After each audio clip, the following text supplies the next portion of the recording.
Hello friends. आज मैं आपके लिए स्पेसिफिक ग्रेविटी और बल्क डेंसिटी के बारे में वीडियो बना रहा हूँ। स्पेसिफिक ग्रेविटी और बल्क डेंसिटी में क्या डिफरेंस होता है, क्या अंतर होता है। जनरली इसके बारे में जो नए लड़के हैं या जो ट्रेनी हैं हमारे या जो टेक्नीशियन हैं थोड़ा इसमें अंतर नहीं कर पाते हैं या इसमें ध्यान नहीं देते हैं। आप वीडियो को पूरा ज़रूर देखिए, बहुत ही महत्वपूर्ण वीडियो है, क्योंकि वीडियो में मैं कुछ ऐसी जानकारी देता हूँ जो देखने के बाद आपको पता चलेगा कि ये जानकारी अच्छी थी या आपको नहीं मालूम थी, वो आपको जानकारी मिल जाती है। लेकिन आप वीडियो को पूरा देखेंगे तभी ये आपको पता चलेगा।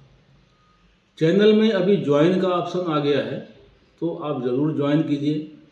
ज्वाइन करने से आपको क्या फ़ायदा रहेगा कि आपके व्हाट्सएप नंबर को एक ग्रुप से जोड़ देंगे और उससे आपको के द्वारा मांगी गई जानकारी तुरंत मिल सकती है या आपको कॉल करने का भी अवसर मिल सकता है। आप बात भी कर पाएंगे अगर आप मेंबरशिप ज्वाइन करते हैं तो।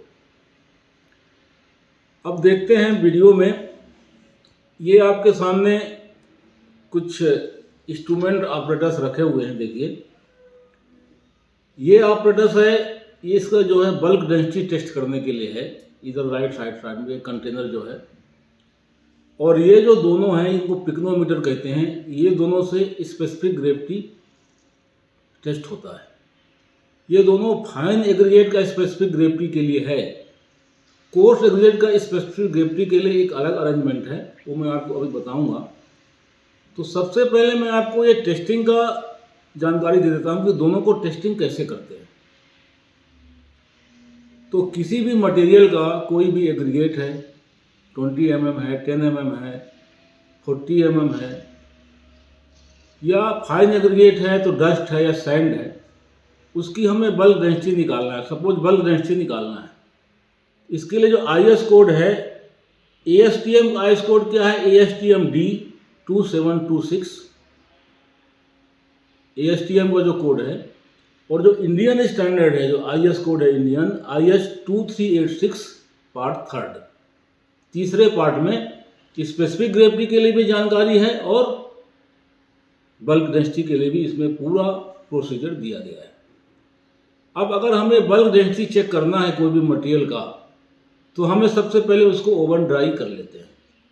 ओवन ड्राई करने के बाद हम एक कंटेनर लेते हैं। अगर बिग साइज एग्रीगेट है तो थोड़ा बड़ा कंटेनर लेते हैं, जैसे 15 लीटर या 30 लीटर का कंटेनर लेते हैं। अगर 40 mm है या 20 mm है तो 15 लीटर का कंटेनर लेते हैं। उससे बड़ा है तो हम 30 लीटर का भी कंटेनर लेते हैं। ये कंटेनर अभी आपके पास देखिए है, ये 3 लीटर का है, 3 लीटर। तो 3 लीटर का कंटेनर हम कब यूज करते हैं, जब हम स्टोन डस्ट या 6 mm या उससे छोटा मटेरियल का इस बल्क डेंसिटी चेक करते हैं। तो बल्क डेंसिटी में सीधा सीधा क्या रहता है कि कंटेनर में उसको 3 लेयर में मटेरियल को भरते हैं। हर एक लेयर में उसमें 25 ब्लोज मारते हैं। 16 mm का रॉड रहता है। उसको रॉड से ही फिर जो लास्ट में लेवल करते हैं और उसका वेट ले लेते हैं। खाली कंटेनर का वेट और भरे हुए कंटेनर का वेट हम वेट ले लेते हैं। दोनों को माइनस करते हैं, भरे हुए से खाली वाले को माइनस करते हैं, और जो ये कंटेनर का वॉल्यूम है उस वॉल्यूम से डिवाइड कर देते हैं। 3 ट्रायल इसमें करते हैं, फिर एवरेज ले लेते हैं। तो डिवाइड करने के बाद जो आता है वेट डिवाइड बाई वॉल्यूम, ये बल्क डेंसिटी का भी यही फार्मूला है। कोई भी डेंसिटी हो उसका यही फार्मूला है, weight divide by volume. Divide करने के बाद जो भी वैल्यू आता है वो इसका बल्क डेंसिटी हो जाता है। अब दूसरा तरीके से हम देखते हैं, इसमें क्या है, ड्राई रॉडेड मेथड और लूज मेथड भी होता है। लूज मेथड में क्या है कि हम उसमें ब्लोज नहीं मारते हैं, ऐसे उसको मटेरियल को फिल कर देते हैं। और ड्राई रॉडेड मेथड में हम उसको ब्लोज मार के 3 लेयर में भरते हैं। तो इसमें जो है बल्क डेंसिटी निकालने का ये तरीका है। और दूसरा तरीका जो है स्पेसिफिक ग्रेविटी निकालने का क्या रहता है, देखिए, अगर एग्रीगेट कोर्स एग्रीगेट है जैसे आपको 6 mm से ऊपर का एग्रीगेट है, 10 mm है, 12.5 mm है, 20 है, 30 है, 40 है या 60 mm है, उसके लिए हमें क्या रहता है, स्पेसिफिक ग्रेविटी में हमें क्या वेट चाहिए होता है, weight in water. Weight in air तो हम बैलेंस के ऊपर ऐसे रख के ले लेते हैं, लेकिन वेट इन वाटर हमको अरेंजमेंट करना पड़ता है। तो हम कोर्स एग्रीगेट जो 10 mm से ज़्यादा के साइज के हैं या 10 mm के हैं, उसको 6 mm का एक बकेट आता है, 6 mm की जाली रहती है उसमें बकेट में, ऐसे बकेट आता है। वो 6 mm के बकेट में हम उसको भरते हैं। अब भरने के बाद उसको पानी में लटका के वेट ले लेते हैं, क्योंकि स्पेसिफिक ग्रेविटी चेक करते समय हमें मटेरियल का वाटर के अंदर वेट लेना रहता है। वो बकेट को पानी के अंदर ऐसे लटकाते हैं बैलेंस से, और उसको बकेट से हम उसका वेट ले लेते हैं। अभी देखिए, जो मैं बकेट आपके लिए बता रहा था, ये स्पेसिफिक ग्रेविटी चेक करने का बकेट है कोर्स एग्रीगेट के लिए। इस बकेट में मटेरियल को भरने के बाद और बैलेंस से ऐसे ऊपर से एक अरेंजमेंट बनाते हैं लटका के, इसका पानी के अंदर वेट लेने के लिए ये बकेट का अरेंजमेंट रहता है। ये कोर्स एग्रीगेट के लिए होता है, मोर देन 10 mm या 10 mm से ऊपर। तो इस तरह हमें स्पेसिफिक ग्रेविटी चेक करने के लिए पानी के अंदर वेट लेना रहता है मटेरियल का। SHD वेट लेते हैं, पानी में सैचुरेट करके 24 आवर उसको क्या है, कपड़े से सोख जो है SHD करते हैं, सरफेस सेचुरेटेड ड्राई करते हैं। इस तरह SHD वेट लेने के बाद हमें ओवन ड्राई भी वेट लेना होता है। SHD करने के बाद उसका वेट लेते हैं, ओवन में 24 आवर्स के लिए हम 110 डिग्री सेंटीग्रेड में रखते हैं, फिर उसका वेट लेते हैं ओवन ड्राई। स्पेसिफिक ग्रेविटी का ये प्रोसीजर है। फिर उसको कैलकुलेट कैसे करते हैं, जो भी एयर में वेट आता है उस मटेरियल का, जितना भी हमने मटेरियल लिया हुआ है, और जो उसको पानी के अंदर वेट आता है, जब पानी के अंदर उसको लटका के हम वेट लेते हैं, तो मटेरियल का जो पानी में वेट आता है और जो एयर में वेट आता है, जो एयर में वेट होता है वो ज़्यादा होता है, पानी के अंदर जो वेट लेते हैं वो कम होता है।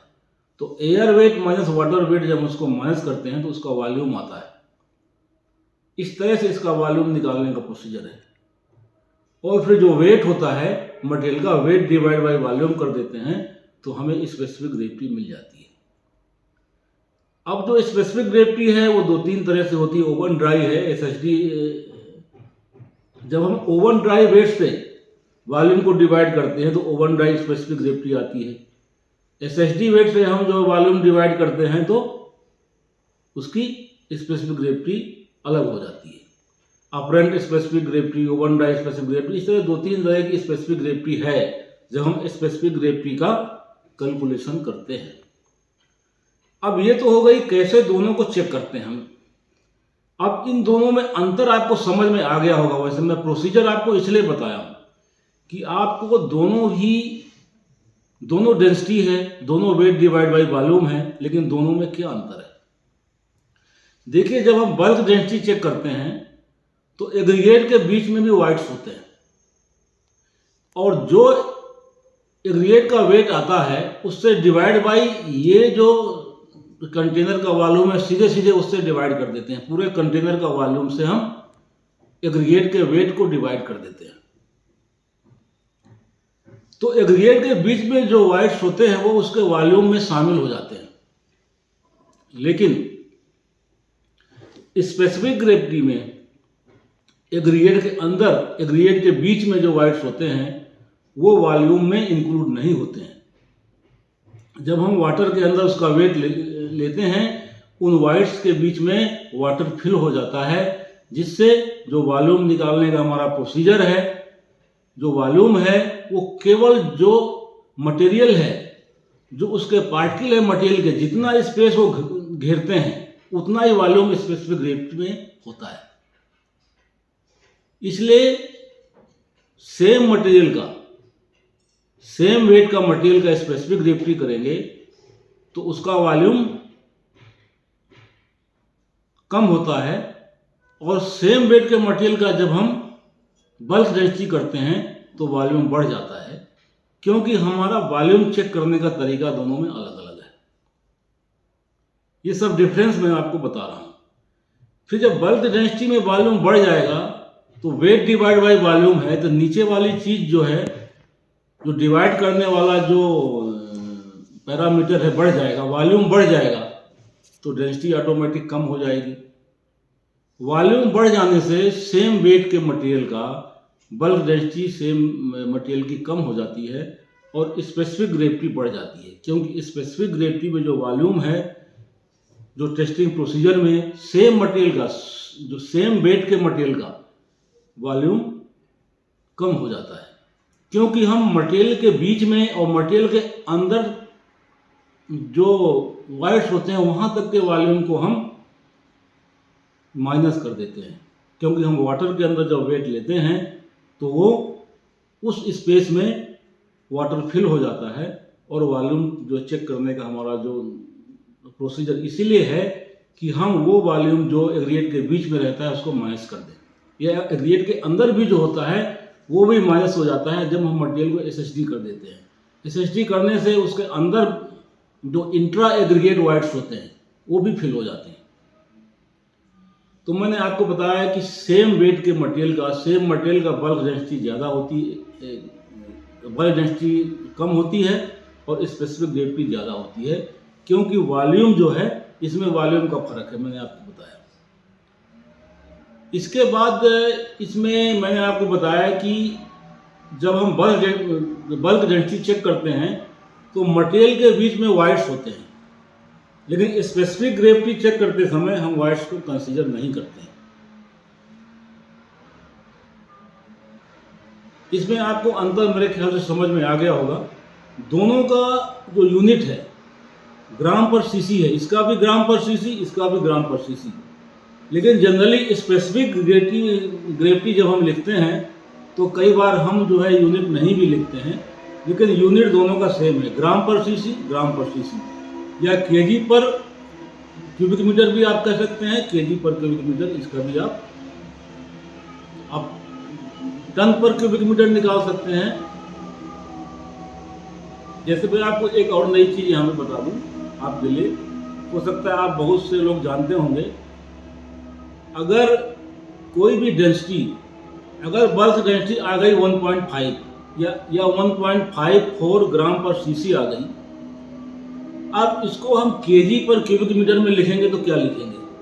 1.543 ग्राम पर सीसी अगर बल्क डेंसिटी आई है, अब केजी पर क्यूबिक मीटर में इसको मैं लिखना है तो कैसे लिखेंगे? इसको सीधे करेंगे, 1.543 को क्या लिखेंगे? 1543, पॉइंट हटा देंगे, 1543 केजी पर क्यूबिक मीटर हो जाएगा। एक क्यूबिक मीटर में 1543 केजी हो जाएगा। इसी तरह टन पर क्यूबिक मीटर में भी यही हो जाएगा। ग्राम पर सीसी जो वैल्यू होती है वही वैल्यू टन पर क्यूबिक मीटर में भी होती है। अगर 1.543 ग्राम पर सीसी है तो 1.543 टन पर क्यूबिक मीटर भी होगा। इस तरह जो इसका यूनिट है, जो बल्क डेंसिटी का या स्पेसिफिक ग्रेविटी का, दोनों का सेम रहता है। तो मित्रों, आपके समझ में आ गया होगा दोनों में विशेषतया क्या अंतर रहता है, और बहुत बड़ा अंतर रहता है।